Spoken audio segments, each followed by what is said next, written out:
Hello viewers, welcome on Frankly Speaking. My guest today is Professor John Leahy, President of Quinnipiac University of United States of America. He is here to attend an international conference organized by Faculty of Business and Studies of University of Dhaka on business and economics. Professor Leahy has been Quinnipiac's president since 1987. Upon his arrival, Leahy initiated a strategic planning process leading to the university's unprecedented growth over the past 2 decades in enrollment, academic programs, reputation, and physical plant. Away from Quinnipiac's campus, Dr. Leahy is a director of the United Illuminating Company, Independence Holding Company, Yale New Haven Hospital, and Alliance for Cancer Gene Therapy. In addition, he is vice chairman of the New York City St. Patrick's Day Committee and has been involved with the committee for over 25 years. In 1997, he was honored with the role of Grand Marshal. We welcome Professor John Leahy on Frankly Speaking. Thank you for having me. My pleasure. Thank you for joining on this show. I heard a lot about your involvement with the Quinnipiac University. You are deeply compassionate with the university program, and you are known for your commitment, your vision, and under your leadership, the university has grown and stature and size is very remarkable. You have made a remarkable progress, and internationally, the university's academic excellence also very well recognized. So, at the very beginning, I would like to know or have an impression about the activities, about the programs of your university. Sure. Well, the university, over the past 30 years, we've grown from 1,900 students, all undergraduates, in a School of Business, School of Health Sciences, and a School of Liberal Arts. And over the past 30 years, we now are 10,000 students. So we've grown by fivefold, 7,000 full-time undergraduates and 3,000 graduate students. And we've gone from 3 schools 30 years ago to 9 schools today. So we have a college. Oh, it was, 30 years ago. We have a College of Arts and Sciences and 8 professional schools around it.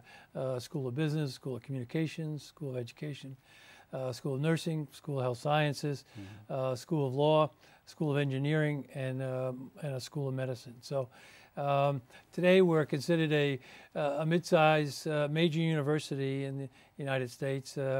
We attract 23,000 applications for the 1,800 seats in our freshman class, and our reputation not only continues to grow on a national basis, but on an international basis. So one of the reasons I'm excited about being here is we have a distinguished professor, Professor Al-haj, who's a graduate of the University of Dhaka, and he and the School of Business invited me to make remarks at today's conference.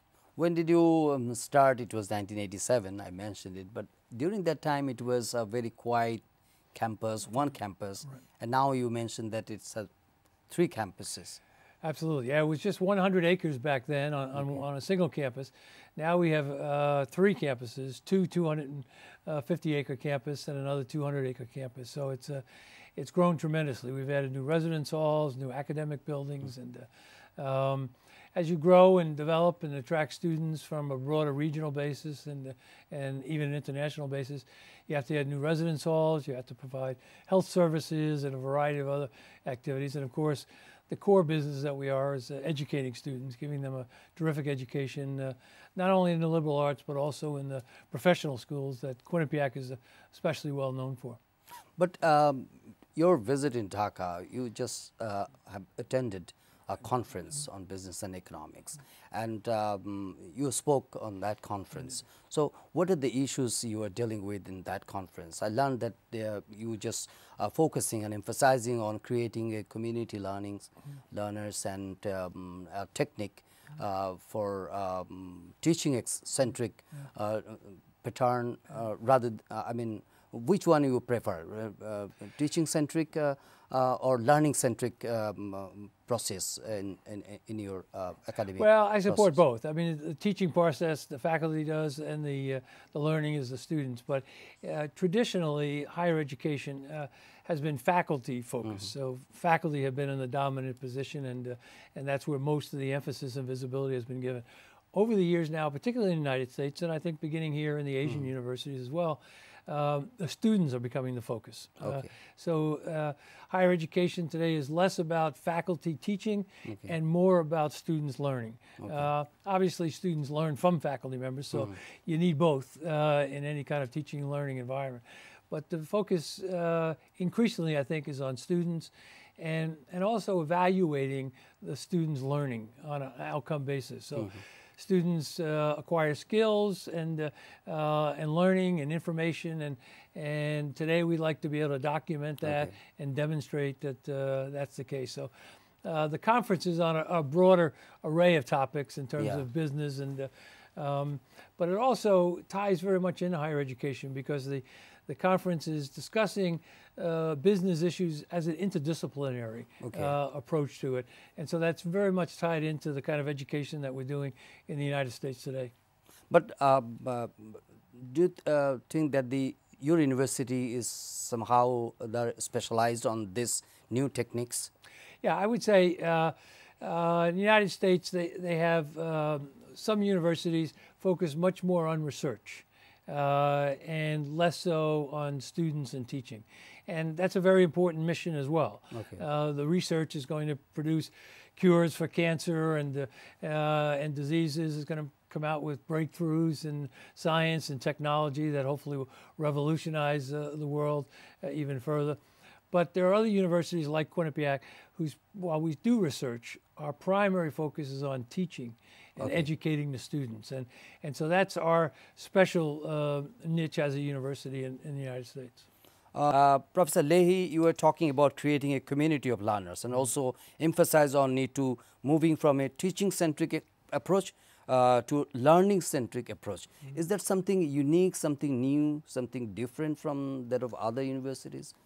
Well, I think more and more universities, certainly in the United States, are moving in that direction. And I think universities throughout the world, we're all affected by the fact that, in the early American colleges and the early European colleges, students had to travel to the place where the great universities were, where they had the great libraries, where all knowledge was located. And of course, they had to travel to where the professors taught and conducted their research.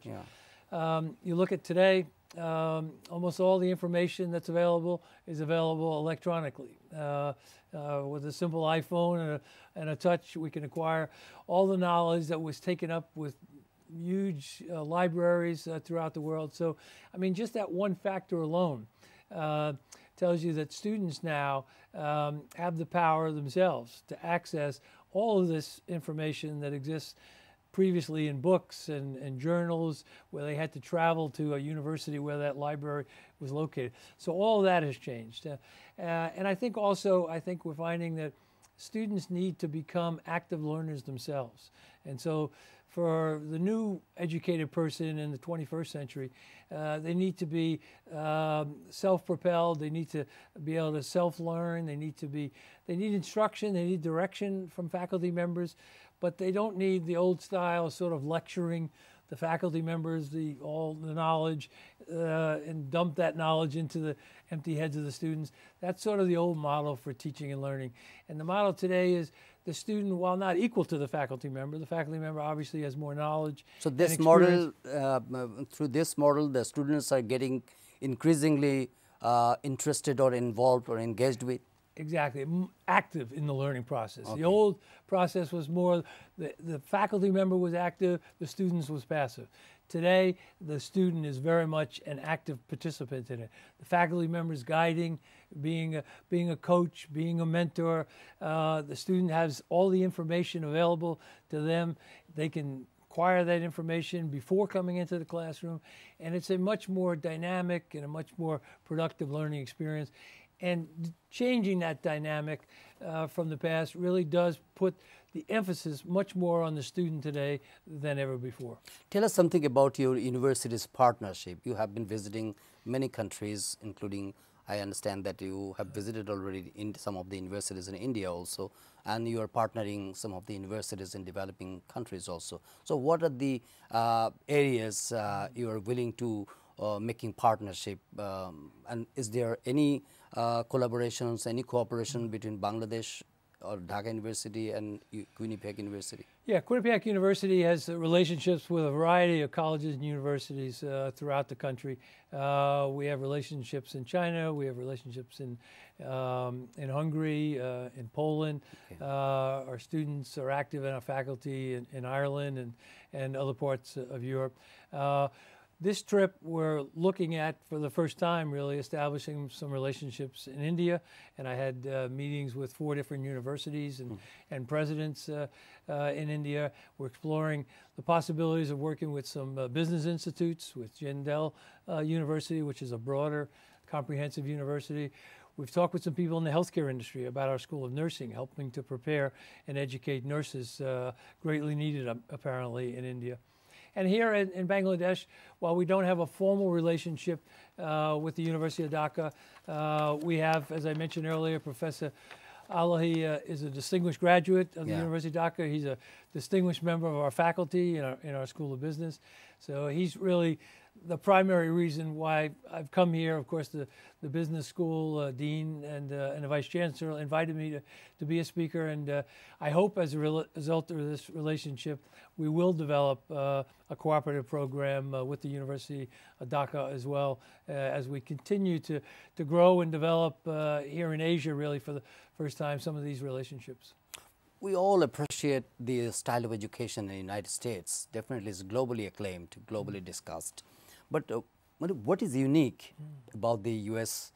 Style of education, in your view? I would say, in addition to the methodology of putting students first, much more than other universities, I think the unique thing has always been that we give great education in the professions, whether it's business or engineering or communications or medicine or law, all of which Quinnipiac has.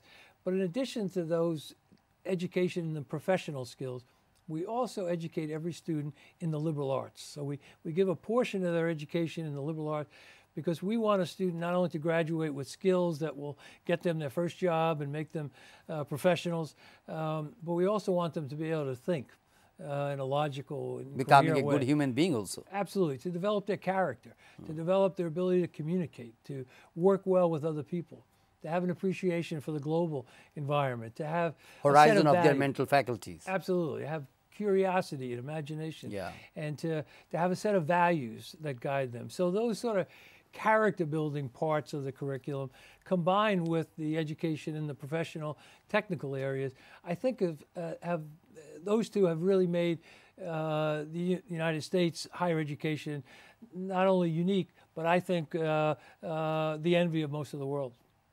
So if you, I mean, I don't know whether you got greater sense about the standard, academic standard of Asian universities, but if you compare, generally, what sense comes to your mind that what are the drawbacks, what are the shortcomings in terms of elevating themselves, the Asian universities, into a global standard? Yeah, well, I would say, again, every country has their own unique needs to some degree. I certainly wouldn't say the United States is the only way to educate students or the only philosophy of education. It works in the United States. There are certainly elements of it that I think the University of Dhaka and European and Asian universities have adapted very well to their unique situation. So, I mean, I think a school like the University of Dhaka has had a distinguished history. You have many graduates who are well known throughout the world. You're still a relatively young institution, just under 100 years.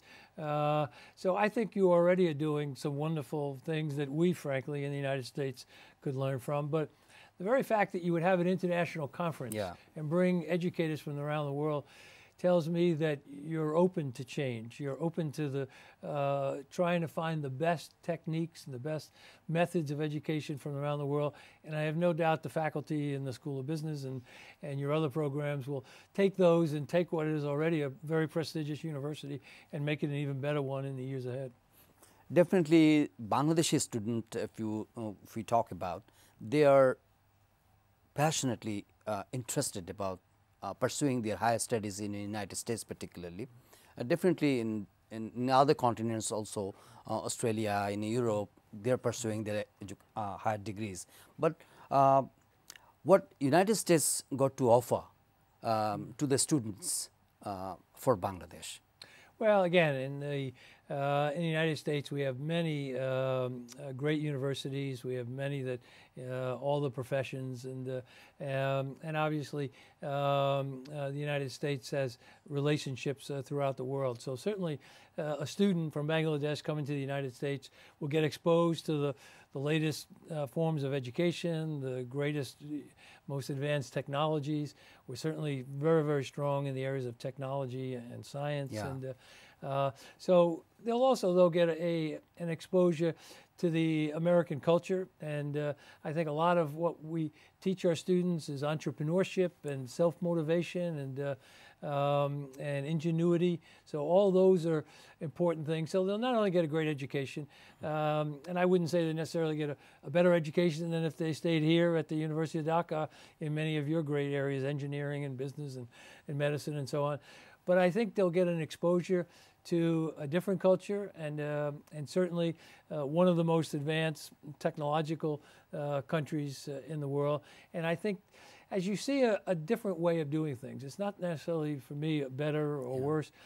It allows you to reevaluate the way you do things, question your own assumptions, and it just strengthens you. And it doesn't matter whether it's an American student coming to the University of Dhaka who would get that experience and benefit, or a student from Bangladesh coming to the United States and getting that same benefit.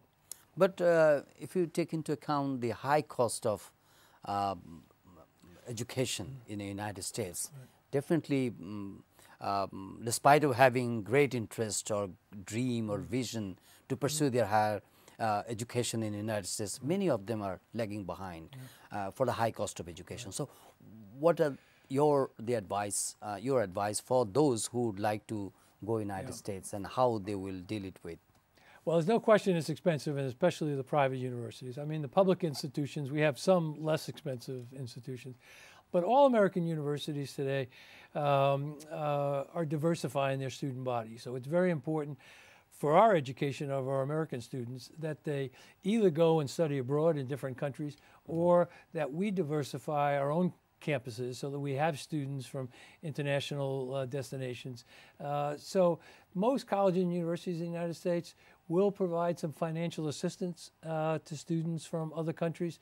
So I would certainly not discourage a student from applying to a university, and don't look at the sort of the sticker shock of the price for the full cost of attending, because most colleges and universities provide financial aid and discount, and that's particularly true for international students, because they really want those international students, not only because they're bright students, but because they help diversify our culture and give a better education for all of our students. It's not only the high cost of education, but another thing is the students from Bangladesh and many other developing nations are getting scared after the Donald Trump came into power. The new trend has emerged that whether they would be going to America, they would be applying for the US universities rather than the United States. They are more interested about applying in Australia or Europe, in some other places. But how to get over this anxiety, how to get over this fear about the Trump's administration? No, absolutely, and it's unfortunate, and indeed you're quite right that applications have actually gone down from different places to study in the United States, and that would be a great tragedy. They're increasingly getting discouraged. Yeah, but I would just encourage students, political leaders come and go. I would say universities have not changed. They are an open group of individuals who welcome students from all over the world. That will continue. Now, whether it's more or less difficult for students from other parts of the world to get into the United States and travel, I think once they're there, they will find the same universities, the same faculty, welcoming them, supporting them. So I don't want certainly the people of Bangladesh to think that our current president and some of his views that would appear to be anti-immigrant and are a reflection of the broader community in the United States. They're certainly not reflective of the views of higher education and the faculty. We welcome students from all over the country, and I would just encourage students from Bangladesh or anywhere to look at the United States universities. That hasn't changed. The education is great. The support is going to be there, and hopefully we'll get more enlightened political leaders in the years ahead who won't be making those kinds of statements, which unfortunately discourage people. Yeah, but is that fact? Is that fact? When some people argues that the U.S. nationalism or anti-foreign sentiment, does it affect the U.S. education sector? No, not really. Up to now, it has had very little effect. And keep in mind, our current President Trump's approval rating is about 35%. So that means 2/3 of the Americans, 65%, do not support the views that he's expressed, not only on immigration and look, we're a nation of immigrants. Other than Native Americans who were here, I'm an Irish American. I wouldn't be here if my grandparents didn't leave Ireland in the 19th century because of the Great Hunger to come and find a better life. So we're all immigrants. So the idea that America would not be friendly and open to even Donald Trump's ancestors are also from different country. Yeah. So I would say again. That plays very well domestically, but we, as a higher education community, I have not found that rhetoric or any activities really changing anything in the higher education landscape in America.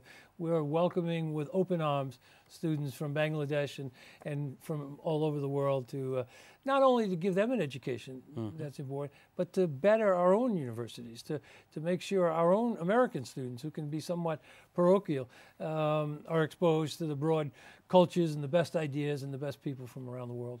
We're almost to end our conversation. So what would be your advice to the Bangladeshi students, teachers, or academic administrators in here? Well, I've been here one day, so I wouldn't be so presumptuous to give too much advice, but I would say from my experience here over the last 2 days, I would just add my encouragement. I think they're on the right track. As I said, University of Dhaka has a proud history of education and some great alumni throughout our country and throughout the world. The business school conducting this type of conference, an international conference with an interdisciplinary approach to learning. It seems to me that reflects an enlightenment. I've met your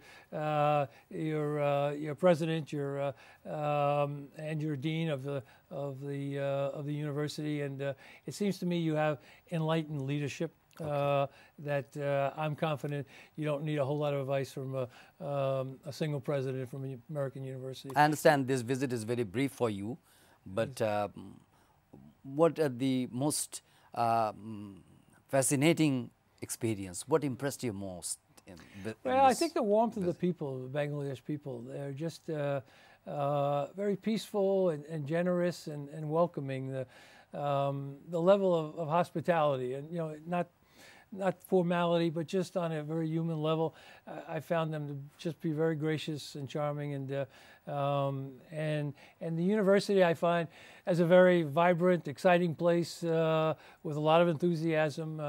And you share one thing, I will say, in common with, I'm a native New Yorker, born and raised, so your traffic jams here in Dhaka are equal at least to the traffic jams I normally experience in New York. But other than that, everything has been a wonderful experience. Oh, you're enjoying your visit, right? I am indeed. Thank you. Thank you very much, Professor John Leahy, for joining me on this show. Thank you for having me. Thank you very much. Dear viewers, thank you indeed. And we had my conversation with Professor Leahy. He is the president of Quinnipiac University of United States of America. Thank you very much for watching this show, and we invite you to watch our next episode.